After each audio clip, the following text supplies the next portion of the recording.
नमस्कार, मी भाऊ तोरसेकर. तुम्ही बघत आहात प्रतिपक्ष.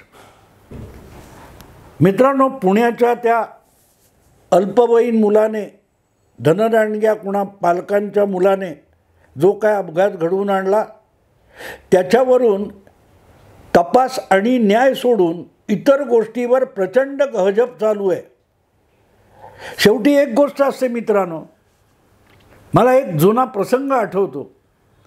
ज्या वेळेला नेपाळहून दिल्लीला येणारं विमान तोयबाच्या काय तो जैश ए मोहम्मदच्या लोकांनी पळवून दुबईला आणि तिथून कंदाहारला नेलेलं होतं, त्यावेळेला वाजपेयी सरकारमध्ये शहानवाज हुसेन हे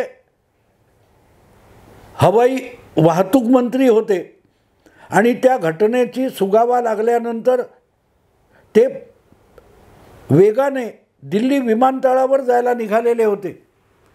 तिथे बसून काय काय करता येईल यासाठी ते प्रयत्न करत होते. आणि अशा वेळेला NDTVच्या वृत्तसंपादिका असलेल्या बरखा दत्त यांनी शहानवाज हुसेन यांना फोन केला होता. आणि काय झालं काय नाही अमुक तमुक. शेवटी वैतागून शहानवाज खानने बरखा दत्तला असं म्हटलं होतं की मी विमानतळावर पोहोचलो तर काही करू शकेन, मला अजून माहिती नाही, मी विमानतळाकडे निघालेला आहे. कुठलं विमान पळवलं, काय पळवलं याचा कुठचाही तपशील माझ्याकडे नाही. आणि तुम्ही माझ्याकडून माहिती मागण्यापेक्षा मला काहीतरी करू दिलं तर मी काय केलं हे सांगू शकणार आहे. कारण मला काही करायची सवड तुम्ही फोनवरून बातमी मागून देत नाही आहात. हा मुद्दा मी एवढ्यासाठी ही घटना सांगितली की ज्या वेळेला एखादं काम चालू असतं तेव्हा हे सिमेंट आहे का, ही सळई आहे का, ही लोखंडाची आहे का, ही जिंदाल स्टीलची आहे की आणखीन कुठची JSWची आहे, असले प्रश्न तुम्ही विचारत बसलात तर ते बांधकाम पुढे सरकू शकत नाही. काम करणाऱ्याला काम करण्याची सवड दिली पाहिजे. जी काय भीषण घटना घडली आहे त्यामध्ये प्रत्येकजण आपली नसलेली अक्कल इतकी पाजळतोय. त्या अंजली दमानिया, त्यांना आता अजितदादांचा नार्को टेस्ट करायचे. अरे तुमची एकदा करून घ्या की आपण नुसते आरोप का करतो आणि समाजोपयोगी ठरेल असं दुसरं कुठलं काम आपण का करत नाही. आपली ही मानसिक आणि मेंदूची अवस्था काय आहे याची अंजली दमानिया किंवा तत्सम लोकांनी एकदा नार्को टेस्ट करून घ्यावी की यांचा मेंदू असा बारगळत का चालतो.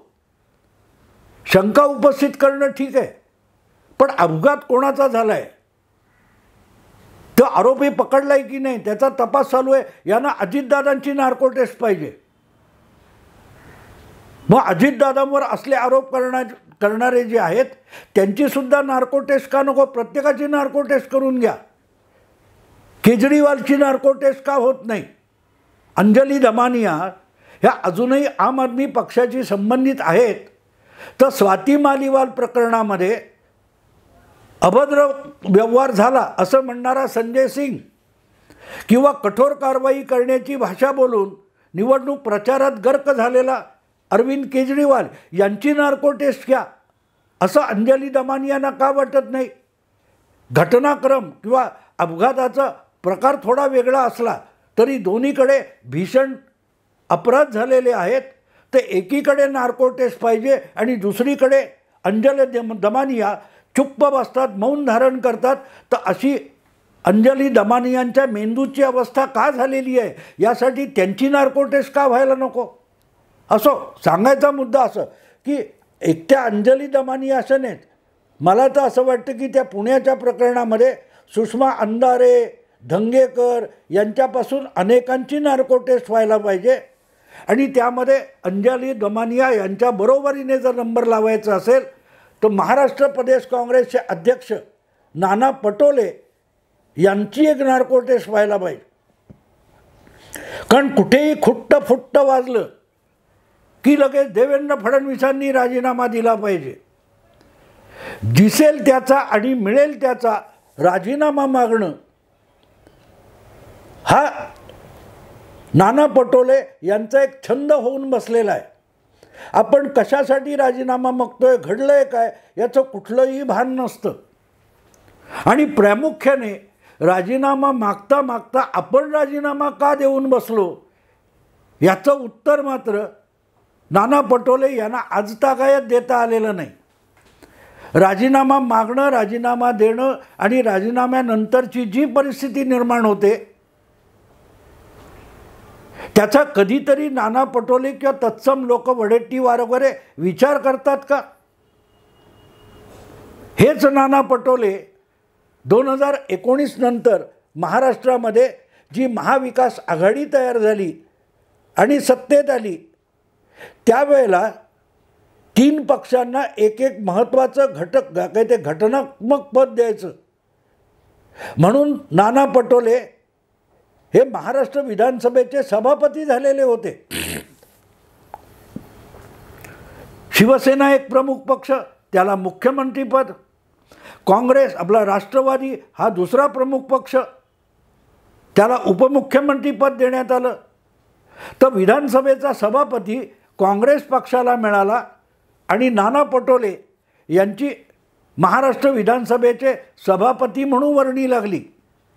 आणि नानांनी इतका मोठा पराक्रम केला की सुप्रीम कोर्टाने आपल्या दीर्घकालीन 70 वर्षाच्या इतिहासामध्ये पहिल्यांदा विधानसभेचं सचिवालय आणि विधानसभेचं पीठासीन अधिकारी यांना समन्स आणि नोटीस पाठवण्यापर्यंत धडक मारली.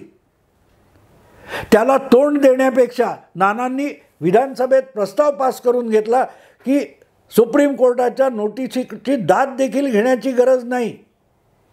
असो, तर असे नाना पटोले यांनी अचानक एक दिवस आपल्या सभापती पदाचा राजीनामा उपसभापती झिरवळ यांच्याकडे देऊन ते मोकळे झाले. आणि त्यामुळे इतका गदारोळ माजला की महाविकास आघाडीतले 2 मित्र पक्ष कमालीचे प्रक्षुब्ध झाले होते. हे पद हे 5 वर्षासाठी आहे असं ठरलेलं असताना नाना पटोलेंनी अचानक राजीनामा दिला. त्याची पूर्वकल्पनासुद्धा आपल्याला दिली नाही म्हणून शिवसेनेचे नेते संजय राऊत कमालीचे संतप्त झाले होते आणि त्यांनी जाहीर प्रतिक्रिया दिली होती. शरद पवारसुद्धा चिडले होते की पक्षाला आणि मित्रपक्षांना कोणालाही कसलीही कल्पना न देता नाना पटोले राजीनामा देऊन मोकळे झाले आणि त्यामुळे विधानसभेतलं किंवा वैधानिक कामकाजातलं एक महत्त्वाचं घटनापद हे महाविकास आघाडीच्या हातून निसटलं होतं. त्याच्या परिणामीच महाराष्ट्रात सत्तांतर व्हायला फार मोठा हातभार लागला होता. भारतीय जनता पक्षाने अमित शहांनी, देवेंद्र फडणवीसांनी शिवसेनेचे आमदार फोडले, शिवसेना फोडली, शिवसेनेमध्ये 2 तुकडे निर्माण केले. त्यांनीच राष्ट्रवादी काँग्रेस आणि शरद पवारांच्या पक्षात दुफडी निर्माण केली, त्यांच्या पक्षात फाटाफूट घडवून आणली. हे आरोप करणं सोपं आहे, 50 खोके एकदम ओके बरोबर. पण हे सगळं झाल्यानंतर जी व्यक्ती या सगळ्यामध्ये महाविकास आघाडीला अतिशय महत्त्वाचं बळ देऊ शकली असती ती जागा होती विधानसभेचा अध्यक्ष. विधानसभेचा अध्यक्ष. पण गंमत अशी झाली की विधानसभेला अध्यक्षच नव्हता. आणि अध्यक्ष का नव्हता? तो स्वपक्षाला किंवा मित्रपक्षाला विश्वासात न घेता नाना पटोले यांनी आपल्या पदाचा राजीनामा देऊन टाकला. थोडक्यात नाना पटोले हे महाराष्ट्राच्या राजकारणातलं एक असं कुकुलं बाळ आहे की त्याला आपण कुठल्या पदावर बसलोय त्या पदावर बसल्यानंतर किती जबाबदारीने बोललं पाहिजे, किती प्रौढ भूमिकेतून बोललं पाहिजे, राजकारणाचं आकलन केलं पाहिजे किंवा कृती केली पाहिजे याचं बिलकुल भान नाही. असं शेफारलेलं पोर म्हणजे नाना पटोले आहेत. आणि म्हणून आपल्याला गंमत वाटली, देऊन टाकला विधानसभेच्या अध्यक्षपदाचा राजीनामा. तसंच त्यांना वाटलं की आपण मागितलं की प्रत्येकाने राजीनामा दिला पाहिजे. कुठच्या गोष्टी कुठपर्यंत टाळायच्या, आज जे पुण्यात घडलं त्यामुळे गृहमंत्र्याने राजीनामा दिला पाहिजे असं जर वाटत असेल तर मग सचिन वाझे, सुशांत सिंग राजपूत, त्या पालघरच्या साधूंचं हत्याकांड, यानंतर नाना पटोले यांनी विधानसभेतच अनिल देशमुख यांच्याकडे राजीनामा का मागितला नव्हता? राजीनामा मागण्याची एवढी हौस असेल तर केवळ नाना पटोले यांनी सभापती असताना आपल्या अधिकारातच महाविकास आघाडीच्या विविध मंत्र्यांचे राजीनामे घेऊन स्वबळावर, एकट्याच्या बळावर महाविकास आघाडी सरकार कोसळून दाखवलं असतं. कदाचित त्यामुळे असेल की नाना पटोले यांनी अचानक सभापती पदाचा राजीनामा दिला तेव्हा संजय राऊत, उद्धव ठाकरे, शरद पवार इत्यादिकांचा जीव भांड्यात पडला असेल. पण गंमत अशी होती की तो त्यांनी राजीनामा टाकला, त्याचे दुष्परिणाम अजूनही सुप्रीम कोर्टापर्यंत जाऊन उद्धव ठाकरे आणि शरद पवार यांना भोगावे लागत आहेत. सभापतीपद हाती असतं तर मग विधानसभेचा पीठासीन अधिकारी म्हणून झिरवळ यांना काम करायची वेळ आली नसती. आपल्या अधिकारामध्ये नाना पटोले हे फुटणाऱ्या आमदारांना अपात्र ठरवू शकले असते. घटनेतल्या 10व्या पदाचा अधिकार त्यांना वापरता आला असता. पण एक राजीनामा पोरकटपणा करत नाना पटोलेंनी असा दिला की महाविकास आघाडीचा त्यानंतर बोऱ्या वाजत गेला. त्यांनी तो राजीनामा दिल्यामुळे ते पद भरण्यासाठी नव्याने सभापती पदाची निवडणूक घेणं आवश्यक होतं आणि ती निवडणूक घेतली तर त्यामध्ये महाविकास आघाडीतले अनेक आमदार आपल्या पक्षाचा आदेश झुगारून महाविकास आघाडीच्या नव्या सभापती पदाच्या उमेदवाराला पराभूत करू शकले असते आणि ते पराभूत केल्यानंतर आपोआपच उद्धव ठाकरे यांचं जे सरकार होतं महाविकास आघाडीचं त्याच्यावर अविश्वास व्यक्त झाला असता आणि विश्वास व्यक्त करण्याचा प्रस्ताव आणण्याची उद्धव ठाकरे यांच्यावर राज्यपाल भगतसिंग कोश्यारी सक्ती करू शकले असते. आणि म्हणूनच महाविकास आघाडी सरकार किंवा उद्धव ठाकरे यांचं सरकार हे अध्यक्षपदाची जागा रिकामी ठेवून बसले पण त्यांनी नवीन अध्यक्ष निवडला नाही. ही सगळी समस्या महाविकास आघाडी सरकारसमोर कोणी उभी करून ठेवली? नाना पटोलेंनी. कारण नाना पटोलेंनी आपल्या पक्षाच्या वरिष्ठ नेतृत्वाला, मित्र पक्षांच्या वरिष्ठ नेतृत्वाला किंवा मुख्यमंत्री उद्धव ठाकरे यांना विश्वासात न घेता आपल्या पदाचा तडकाफडकी राजीनामा देऊन टाकला. एक राजीनामा दिल्यानंतर सगळ्या राजकारणाचा किती बोजवारा उडतो याचा एक फार मोठा उत्तम प्रयोगच नाना पटोले यांनी आपल्या कृतीतून सिद्ध करून दिला. त्या सिद्धांताला राजीनाम्याचा सिद्धांत, थिअरी ऑफ रेसिग्नेशन असंही म्हणता येईल. की मोक्याच्या पदावर असलेल्या व्यक्तीने अवेळी अविचाराने आपल्या पदाचा राजीनामा दिला तर काय होऊ शकतं याचा गेली 2 वर्ष महाराष्ट्राची जनता अनुभव घेते आहे. उद्धव ठाकरे यांना मुख्यमंत्री पदावरून पायउतार व्हावं लागलं. त्यांच्या पक्षात दुफडी माजली, राष्ट्रवादी काँग्रेस पक्षात दुफडी माजली आणि शरद पवारांना आपला पक्षाचं नाव आणि आपल्या पक्षाची निशाणी गमावण्याची पाळी आली. सुप्रियाताईंना आपल्या भाऊजाईच्या विरोधात निवडणुकीला उभं राहण्याची वेळ आली. काय काय केलंय? एक नाना पटोले यांच्या अध्यक्षपदाच्या राजीनाम्याने इतका बोजवारा करून टाकला. पण तरीही राजीनामा म्हणजे काय आणि त्या राजीनाम्यातून काय काय भीषण भयंकर परिणाम होऊ शकतात याचा उलगडा खुद्द नाना पटोलेंना झालेला नाही. आणि म्हणून अचानक कधीतरी ते एक झोपेतून उठतात आणि फडणवीसांनी राजीनामा दिला पाहिजे म्हणून मागणी करून टाकतात. अमुक तमुक काय झालं म्हणून तर चिडून शेवटी सहसा हसत हसत बोलणारे गृहमंत्री उपमुख्यमंत्री देवेंद्र फडणवीससुद्धा म्हणाले की उद्या माझ्या गाडीखाली कुत्रं येऊन मेलं तरीही नाना पटोले गृहमंत्र्याचा राजीनामा पाहिजे वगैरे मागणी करतील. अशी खिल्ली उडवावी लागली. कारण नाना पटोले हे इतकी वर्ष राजकारणात वावरत आहेत.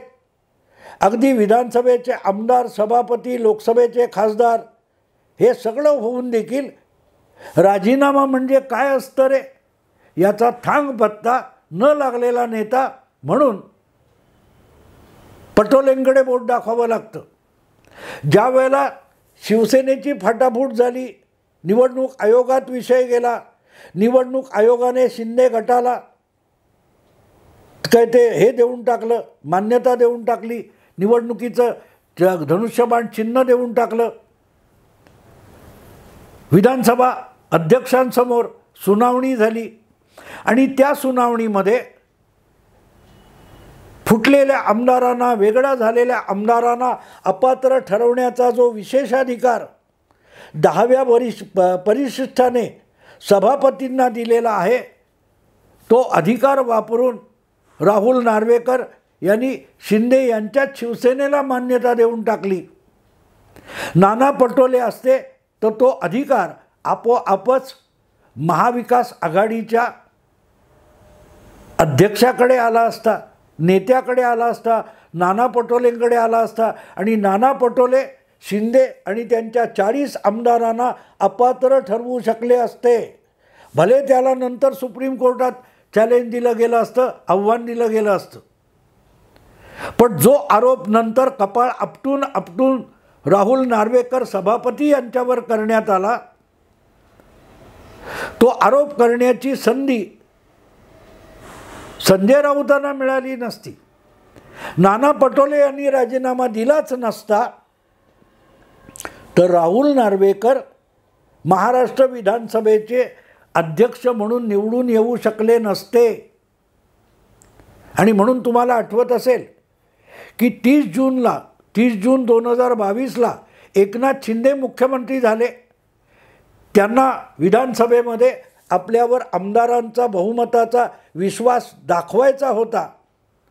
त्यासाठी विधानसभेची जी बैठक होणार होती त्या विधानसभेच्या बैठकीपूर्वी म्हणजे विश्वासमत प्रस्ताव विधानसभेत येण्यापूर्वी पहिला प्रस्ताव आला तो विधानसभेचे नवे अध्यक्ष निवडण्याचा. आणि त्या निवडणुकीत भाजपचे राहुल नार्वेकर हे अध्यक्ष म्हणून निवडून आले. थोडक्यात विधानसभेचं अध्यक्षपद जे महाविकास आघाडी स्थापन झाल्यानंतर काँग्रेस पक्षाला मिळालेलं होतं ते भारतीय जनता पक्षाकडे गेलं. नाना पटोलेंनी राजीनामा दिला नसता तर त्यांना एकनाथ शिंदे गटाला त्यांच्या 40 आमदारांना अपात्र ठरवता आलं असतं आणि त्यानंतर भारतीय जनता पक्षाची अनेक गणितं विस्कटली असती. पण ही संधी, सभापती बदलण्याची संधी भारतीय जनता पक्षाला आणि एकनाथ शिंदेंना देणारी व्यक्ती कोण आहे? त्या व्यक्तीचं नाव नाना पटोले आहे. नाना पटोलेंनी सभापतीपद रिक्त करून ठेवलं आणि महाराष्ट्रात सत्तांतर घडल्यानंतर ज्या आमदारांना अपात्र ठरवण्याची क्षमता महाविकास आघाडीकडे राहिली असती त्याच्यावर बोळा फिरवणाऱ्या व्यक्तीचं नाव परत नाना पटोले आहे. कारण नाना पटोले यांना राजीनामा म्हणजे काय? एखाद्या महत्त्वाच्या पदावरच्या व्यक्तीने राजीनामा दिल्यानंतर काय बोजवारा उडतो, राजकारणाचा कुठला सत्यानाश होतो याचा थांगपत्ता अजून लागलेला नाही. म्हणूनच ज्यांना आपल्या राजीनाम्याचा अर्थ अजून उलगडलेला नाही ते नाना पटोले उपमुख्यमंत्री, गृहमंत्री देवेंद्र फडणवीस यांच्याकडे राजीनाम्याची मागणी करतात तेव्हा हसावं की रडावं हे कळत नाही. कारण नानांच्या राजीनाम्यामुळे उद्धव ठाकरे आणि शरद पवार यांच्यावर ढसढसा रडण्याची वेळ आली. अगदी कोर्टात जाऊन, निवडणूक आयोगासमोर जाऊन रडण्याची पाळी आली. तसं स्वपक्षाला आणि स्वतःच्या मित्रपक्षांना रडवायची फडणवीसांना अजिबात इच्छा नाही. म्हणूनच काँग्रेसचं शेफारलेलं जे पोर आहे नाना पटोले यांनी कितीही मागणी केली म्हणून तो पोरकटपणा करण्याची क्षमता देवेंद्र फडणवीसांकडे नाही आहे हे नानांनी जरा समजून घ्यावं.